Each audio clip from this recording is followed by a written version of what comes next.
What is going on, guys? It's Reflex here, and I got a question for you guys. Now, if you're a fan of Borderlands 3, well, I should say Borderlands in general, like I am, is the CEO of Gearbox ruining Borderlands 3 for you? Because for games, personally for me, I normally don't care about what goes on outside of the game itself. So if I'm waiting, like for instance, let's say Kingdom Hearts 3 was coming out, you know, we're going to go back in that time, and we're waiting for it, and then Nomura just like says, screw these people, I'm firing all of them, you know?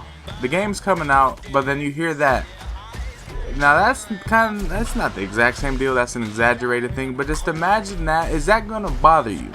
Is that going to bother you? And say you kept hearing drama over and over and over again. Is that going to make you less hyped for the game? Because I'm seeing a lot of people saying they're canceling their pre-order, they're less hyped for the game, and I mean there's a kind of disdain now towards Borderlands 3 that I personally don't like seeing, but I understand it because Randy Pitchford, just that man's a shady dude. And I mean there's a whole bunch of stuff I can go through, but I'm only going to go through like some key points. But it all started with the reveal of Borderlands 3, and I gotta say I was really hyped. I was extremely hyped. But when it was a stream and he was talking about how there was going to be no microtransactions, and he kind of went back on that and said there will be, and a Game Informer actually made an article about it talking about that, and Randy Pitchford actually responded to it, you know, in a very snarky and rude manner, like, how could you guys fuck me like this and all that, and it was like took it out of context and everything, which the article did not take anything out of context. But it's one thing when you're a CEO, you gotta hold yourself to a higher standard and know it's like you're kind of the person that people are going to be looking at when it comes to this game, asking you like if anything's gonna be fixed, asking you any plans for the game and all that. Like you're the dude, you're the main guy, and when you see that, it almost is like we don't want to even come up to you or tweet at you to even get any type of information, so we're gonna go elsewhere. And that's how it felt. And it kept getting worse. Like for instance, the executive, he actually worked for Gearbox as well. He was the voice for Claptrap, David Eddings. He's no longer the voice of Claptrap, which, I mean, there's two people that aren't going to be reprising their roles, but that one actually hurt because Claptrap was one of my favorite characters in the Borderlands, and the drama behind him, and I feel like all of this drama has to do with money, because I'm going to get into it with Troy Baker as well, but there's this whole thing that David Eddings said that he wanted. This was the game where he was like, you know what, I want to be paid for my performance, because he was getting paid as a Gearbox employee for the past games, but wasn't getting paid as a voice actor. Now you're probably thinking it's like, you know, maybe it's not the same thing. Maybe if you're an employee doing voice work, you should only get paid as your employee work. And it's like, I don't agree with it, because once you start doing other stuff, if you're gonna pay a voice actor to come in and do a voice, you should obviously pay the person, regardless if they work for your company already, just an extra amount, just a little bit extra. I'm not saying a big lump sum, but I mean, the dude's taking time out of his day doing whatever it is he does to do a voice for you guys, and actually do voice work and make sure it's as good as possible. And Claptrap is a beloved character, and I mean it does sting a little bit for the game that he's not going to be reprising his role. And then what made it even worse is that when they announced this DLC, you know, and how it was going to kind of bridge into Borderlands 3, I was hype. I was really hype. But there's a specific part with Claptrap that was probably the most shadiest, and it kind of angered me after learning about David Eddings and the whole situation, because pretty much the whole mission just kind of went around like Claptrap was supposed to backstab his friends, blah blah blah. It gets towards the end, he didn't have enough money to do stuff, and then it was talking about how he needs to go back and get on his knees and beg for his old job and everything. And you could tell that was specifically aimed toward David Eddings, which sucks. I mean, that's just petty right there. And you know exactly that probably Randy Pitchford was the one that was like, you know what, let's do it. And Gearbox is that type of company now.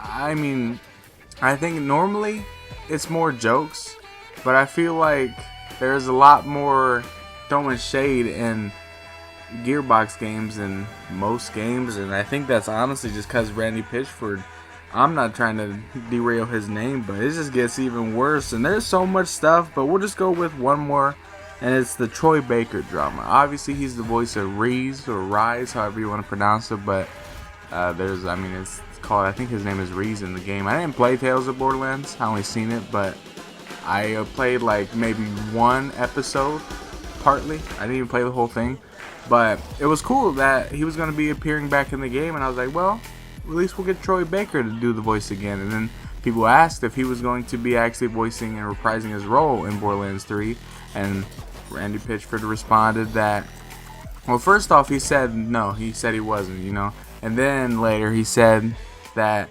he heard from his audio director that Troy Baker actually turned down the role to play as Reese, and then Troy Baker actually heard about this and then responded that it's kind of weird that he says that I turned down the role, and then he said that he heard about that he turned down the role, and he was like, it just kind of seems like he didn't know exactly what information to go by. And then Troy Baker's side of the story is that he wanted to reprise his role, but Gearbox decided against it, and this is where I'm talking about the money issue. I feel as if, you know, David Eddings is the main one. Troy Baker is like, I'm not entirely sure if that was the situation or not, but it seems like it. They didn't want to pay David Eddings, and you could be like, you know, he didn't deserve to get paid extra for just being an employee doing voice work. And it's like, I think you should get paid extra. It's voice work. It's more stuff. It's not your main job. Your main job isn't, you know, executive / voice actor. Like, that's not your job. That's an added on task that you should get paid extra for. So with Troy Baker, I feel like that man is an amazing top tier voice actor. So in my head, I don't think they wanted to pay for him. I honestly think they did not want to pay for him, and they probably wouldn't. I mean, it would have been a price, but I just feel like they should have did it. It don't make sense, and that's the part where I'm asking you guys, is this CEO drama ruining the hype for you guys? Because I just don't like seeing bickering and seeing shady stuff happening in the background, and that's where I'm just kind of like, I'm going to enjoy the game a lot, but then when it comes to like seeing Reese in the game, hearing Claptrap, that's where I'm going to have that little side note in my head thinking, we don't have the people reprising their roles specifically because of Randy Pitchford and whatever it is that happened in between them, whether he didn't want to pay money. And there was just a whole bunch of stuff. Even something recently came out. Hold on, it's on Twitter right now that I was actually hovering over it. So I guess Randy Pitchford actually diverted, and there's legal documents that prove this, but I mean, I'm not actually going to say it's confirmed or not, but a lot of well-known sources is actually saying this, but he diverted funds from Borderlands and all that, and like, he diverted it to his personal company. If that doesn't sound shady, I don't know what is, man.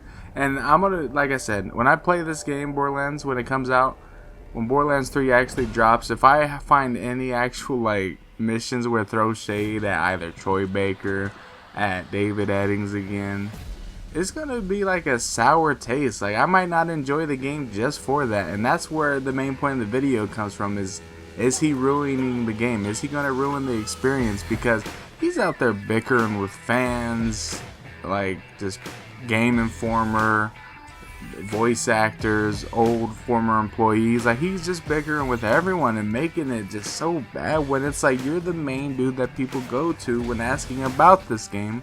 So you gotta hold yourself to a higher standard. And I mean, I'll enjoy the game the best I can, but when it comes to seeing Reese and seeing Claptrap, and then if I see any type of side quest where it happens to be something that's just petty, it's going to ruin the experience for me a little bit. It's going to make me mad, and I'm going to probably be in a little bad of a mood, but it'll be interesting to see exactly what this game holds.